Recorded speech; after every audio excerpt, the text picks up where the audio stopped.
Hermanas y hermanos, el Señor esté con vosotros. Escuchamos ahora el texto del Evangelio de hoy, martes, de la semana del tercer domingo después de la Epifanía. Lectura del Santo Evangelio según San Marcos, capítulo 4, versículo desde 26 hasta 34. En aquel tiempo el Señor Jesús dijo: el reino de Dios es como un hombre que sembró un campo. De noche se acuesta, de día se levanta, y la semilla germina y crece sin que él sepa cómo. La tierra por sí misma produce fruto. Primero el tallo, luego la espiga y después el grano en la espiga.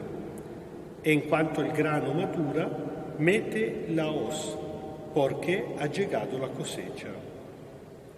Digo también, ¿con qué compararemos el reino de Dios? ¿Con qué parábola lo explicaremos? Con una semilla de mostaza, cuando se siembra en tierra, es la más pequeña de las semillas. Después de sembrada, crece y se hace más alta que las demás hortalizas, y echa ramas tan grandes que las aves del cielo pueden anidar a su sombra. Palabra del Señor. El evangelista Marcos nos está contando la primera parte del ministerio público de Jesús, después de haber recibido el bautismo en el río Jordán por mano de Juan el Bautista, después de 40 días y 40 noches en el desierto a rezar corazón a corazón con su Padre para entender qué clase de Mesías tenía que ser, después de haber resistido y ganado en el enfrentamiento de las tentaciones con el demonio, Jesús vuelve del desierto, recibe la noticia que Herodes ha mandado a retener y matar a Juan el Bautista. Entonces él mismo se tira en la cueva del león, es decir, precisamente la Galilea, que es el reino de Herodes, Herodes Antipa, el hijo del gran Herodes, que ya había muerto, y precisamente en medio del reino de Herodes Antipas empieza a anunciar un reino alternativo, el reino de Dios. Reino de Dios que es alternativo no simplemente porque el soberano es Dios, en vez que el Herodes de turno, sino porque es realmente alternativo en toda su característica, en su lógica. Por eso tenemos que prestar mucha atención, porque yo temo que nosotros también muchas veces cuando decimos que Jesús es rey, cuando hablamos del reino de Dios, nos ocurre el peligro de proyectar la categoría humana, las características humanas, también sobre el reino de Dios, que en definitiva significa sobre el mismo Dios y sobre Jesús. También nos ocurre el peligro de proyectar sobre a Jesús nuestros deseos de poder. Cuidado que nosotros también estamos tentados por el poder y si no podemos afirmarlo, tenerlo en carne propia, por lo menos lo esperamos sobre nuestro Señor. Así que inmediatamente después nosotros podemos compartir. Era precisamente la tentación de los apóstoles. ¿Cuántas veces preguntaron a Jesús si por fin, porque según ellos estaba tardando, había llegado el momento de su manifestación, de su revelación? Se esperaban de un momento al otro una manifestación espectacular del reino de Dios, con potencia grande, e incluso muchas veces discutían hasta pelear entre ellos sobre quién era de considerar más grande en este reino. Los hermanos Juan y Santiago, no dos cualquiera, dos entre los más importantes entre los apóstoles, Llegaron al punto de pedirle a Jesús de poder compartir su poder, sentarse a su derecha y a su izquierda. Jesús está muy preocupado de toda esta expectativa equívoca sobre el reino de Dios. Así que trata de explicarlo de manera sencilla a la gente con la parábola, luego a los discípulos algo más. Y en este caso elige dos parábolas. La primera realmente nos afecta mucho, sobre todo nosotros que vivimos en esta parte del mundo.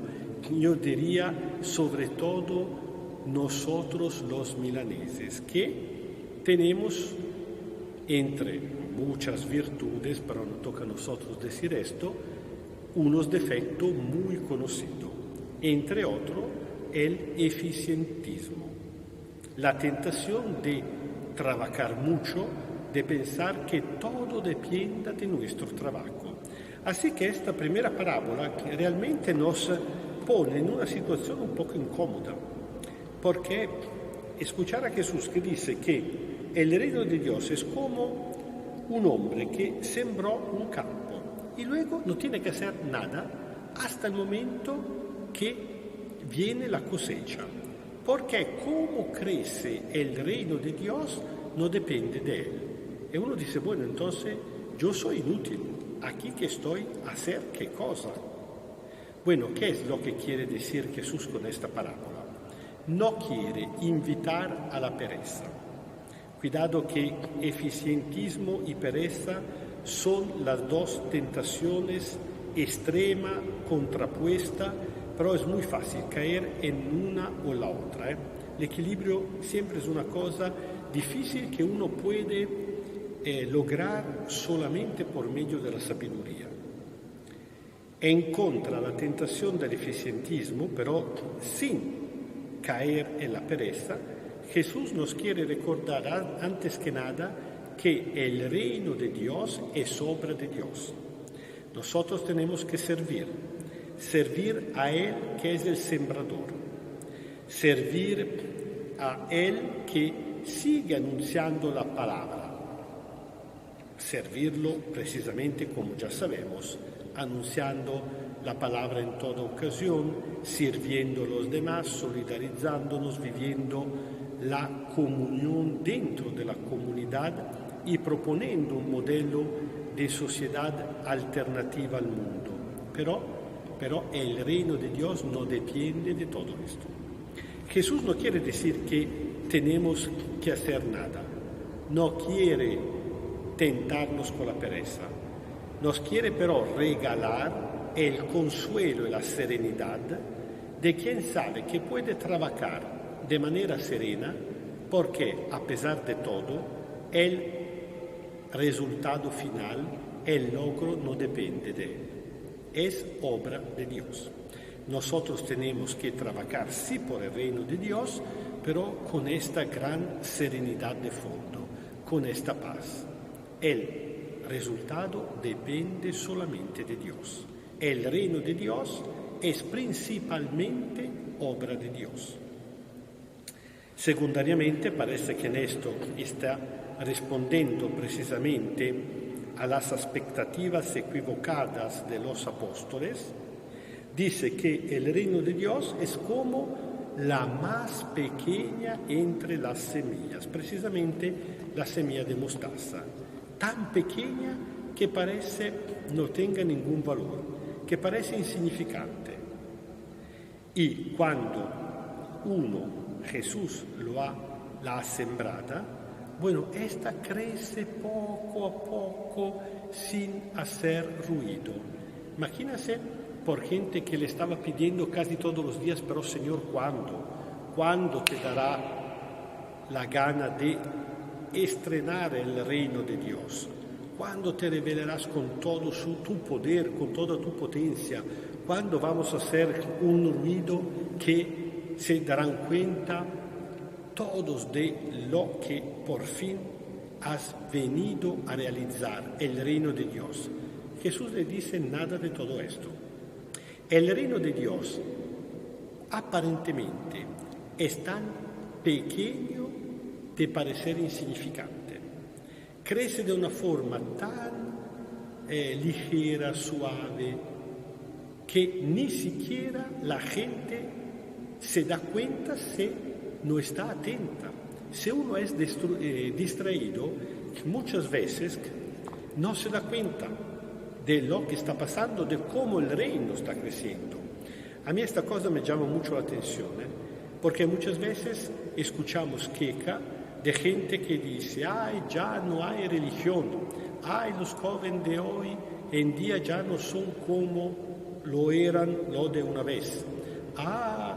Generalmente es la gente, digamos que un poquito más dura, un poquito incluso más fanática, que se queja porque quisiera ver de una manera más evidente el triunfo de Cristo Rey, del reino de Dios, y se queja porque no ve nada.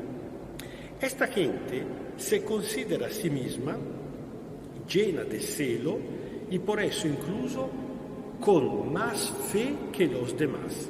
Cuidado el peligro.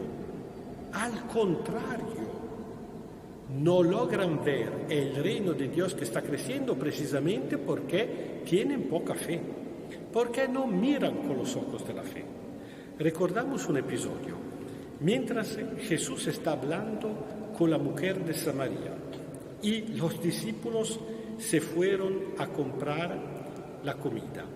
Cuando termina casi el discurso, los discípulos regresan, lo ven hablar con una mujer, se extrañan de la cosa, incluso porque es una extranjera, una samaritana, pero siendo cobarde no se atreven a preguntarle por qué se está hablando con una mujer y con esta mujer. Pero cuando la mujer se va a llamar a los compaisanos suyos, Jesús, hablando a los discípulos, le dice: miren los campos que ya abundan de la cosecha. Ellos se miran atrás y ven solamente un desierto. Jesús ve una cosecha lista, abundante. Al contrario, ellos no ven nada. ¿Por qué? ¿Quién tenía razón? Evidentemente Jesús. Pero ¿por qué Jesús veía lo que ellos no veían? Porque Jesús miraba con los ojos de Dios, que son los ojos de la fe. Cuando nosotros también mirando alrededor, mirando a la gente de nuestra época, muchas veces nos quejamos porque según nosotros no son tan devotos, tan fieles, tan religiosos. Realmente nos quejamos porque no son como nosotros quisiéramos que son. Y lo que es cierto que nosotros no logramos ver en el corazón de la gente. Al contrario, Dios sí y Jesús sí. Por eso Jesús paragona el reino a una semilla de mostaza. Porque dice, mientras que está creciendo, ustedes ni siquiera se dan cuenta. Pero cuando habrá crecido, entonces será una obra maravillosa.